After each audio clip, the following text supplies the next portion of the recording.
Neste vídeo, ou seja, este vídeo será dividido em duas partes.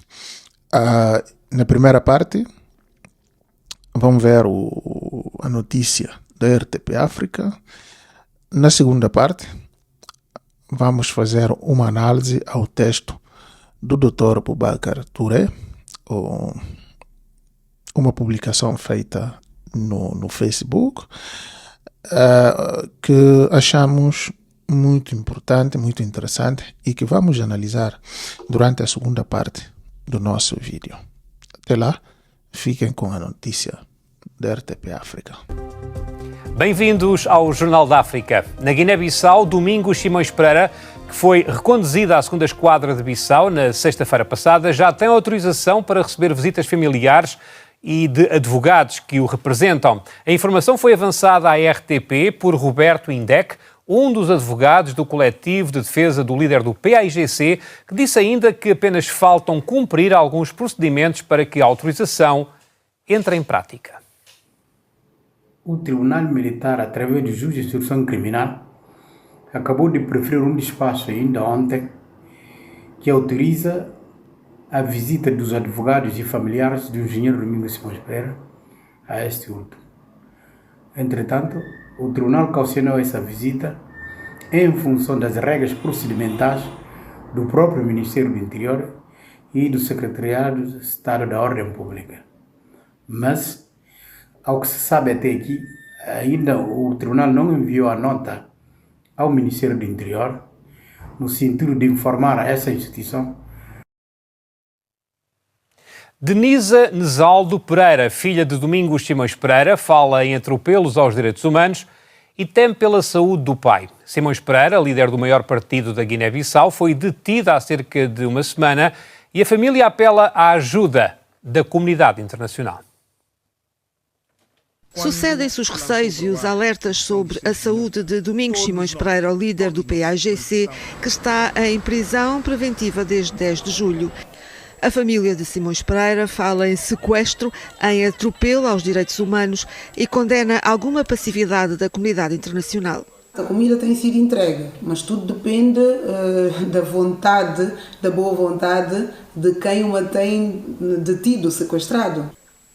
A CPLP condenou, entretanto, a prisão de Simões Pereira, apelando à sua libertação imediata, um passo que a filha do líder do PAIGC considera importante.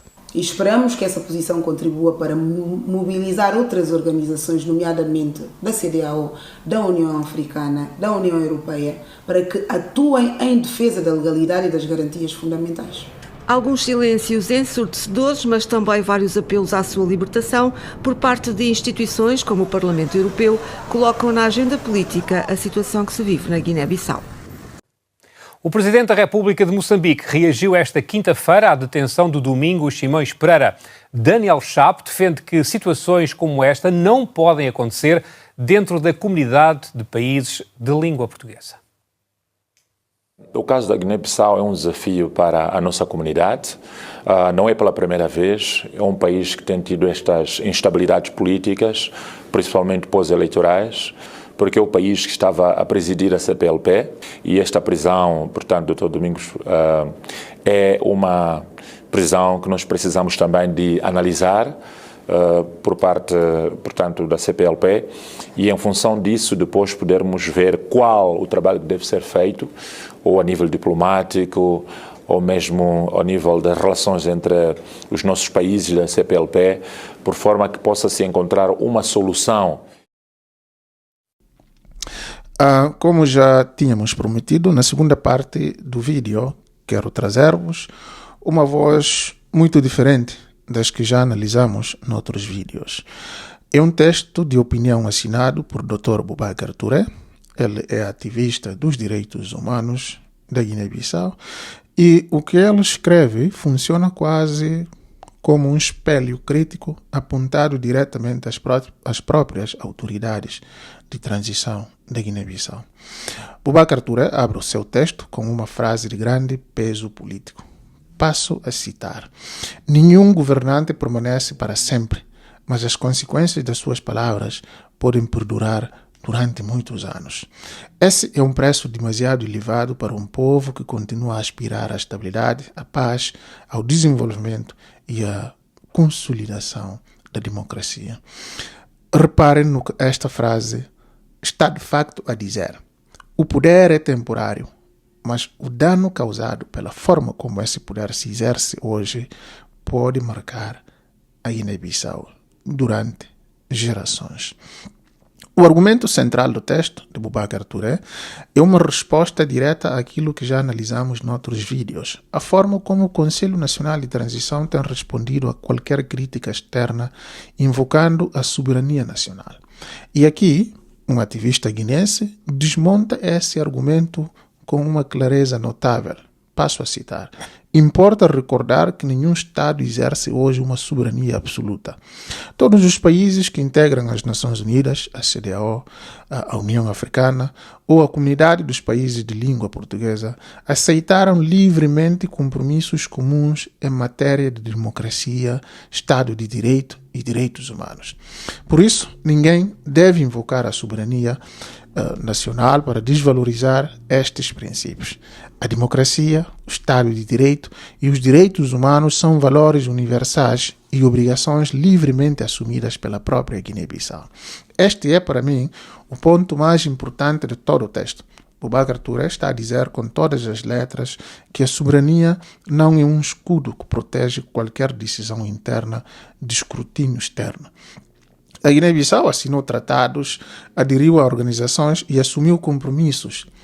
Invocar a soberania para rejeitar críticas sobre o cumprimento desses mesmos compromissos é, na prática, querer os benefícios da pertença a estas comunidades internacionais sem aceitar as suas responsabilidades. E o texto continua definindo aquilo que realmente constitui soberania. E passo mais uma vez a citar.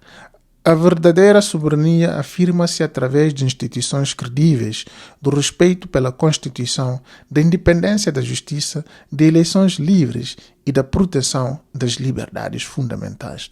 Um Estado conquista respeito não quando rejeita todas as críticas, mas quando demonstra maturidade para as ouvir, responder-lhes com serenidade e fortalecer as suas instituições. Esta frase devia ser lida ao lado de tudo o que já vos mostrei sobre a forma como o Conselho Nacional de Transição respondeu, por exemplo, ao pedido moderado de Cabo Verde pela libertação de Domingos Simões Pereira. Em vez de responder com serenidade, como sugere Boubacar Touré, a resposta foi de acusação, de congelamento de relações e de resgate de feridas históricas muito antigas. É precisamente o oposto do caminho que este ativista defende. Boubacar Touré apela, então, diretamente a quem exerce o poder.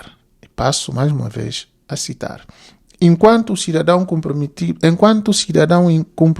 com a defesa da democracia, do Estado de Direito e dos direitos humanos, deixo um veemente apelo a quem exerce o poder. Moderem o discurso, cultivem a tolerância e reencontrem o caminho do diálogo. Não confundam escrutínio com hostilidade, nem transformem parceiros em adversários. Esta última frase resume com uma precisão quase cirúrgica o erro estratégico que temos vindo a identificar nas respostas do CNT a Portugal, a Cabo Verde e talvez a Moçambique no futuro e a outros parceiros históricos da Guiné-Bissau. Confundir escrutínio com hostilidade é exatamente o que temos visto acontecer uma e outra vez. Na parte final do seu texto, Boubacar Touré alarga a análise e lembra algo que considero essencial para o público que segue este canal. Os destinatários desta retórica agressiva são precisamente países amigos e parceiros internacionais que durante décadas acompanharam a Guiné-Bissau nos seus momentos mais difíceis, apoiando processos eleitorais, reformas institucionais e programas de desenvolvimento. E ele reconhece com honestidade que discordar das posições destes parceiros é um direito soberano. Mas passo a citar: transformar divergências diplomáticas numa política permanente de confrontação só contribui para enfraquecer a posição do país. Boubacar Touré também não ignora o texto, ou seja, o contexto em que a Guiné-Bissau se encontra. Reconhece que o país atravessa uma profunda crise constitucional e institucional na sequência dos acontecimentos de 26 de novembro de 2025, anunciados pelos próprios militares como um golpe de Estado consumado. E admite que esta situação de anormalidade constitucional exige prudência, sentido de Estado e um firme compromisso com a reposição da normalidade democrática, mas sublinha um risco muito concreto. Responder às críticas com agressividade apenas aprofunda a crise de confiança e aumenta o risco de isolamento internacional. E termina com um aviso que, para mim, é o mais importante de todo o texto, porque desloca a discussão do plano diplomático para o plano humano. Passo a citar: quando se escolhe o insulto em vez de argumentação, quem acaba por suportar as consequências é o povo guineense, sobretudo os jovens e as futuras gerações, que poderão herdar um país menos credível, mais isolado e com menos oportunidade de desenvolvimento. É exatamente essa conclusão a que já tínhamos chegado noutras análises deste canal. Por trás de cada comunicado agressivo, por trás de cada troca de acusações diplomáticas, quem paga o preço não são os membros do alto comando militar, nem os membros do Conselho Nacional de Transição. É o povo guineense. O que este texto do Boubacar Touré acrescenta é apenas com muita força, e acrescenta com muita força, é que esta análise já não vem apenas de fora, vem de dentro. Vem de um ativista de direitos humanos guineense que está a dizer publicamente às próprias autoridades do seu país: parem de confundir escrutínio com hostilidade, antes que o preço a pagar seja demasiado alto para as próximas gerações. Vou continuar a acompanhar de perto as vozes da sociedade civil guineense sobre este tema e a trazer-vos com rigor cada novo desenvolvimento. Até ao próximo. Muito obrigado.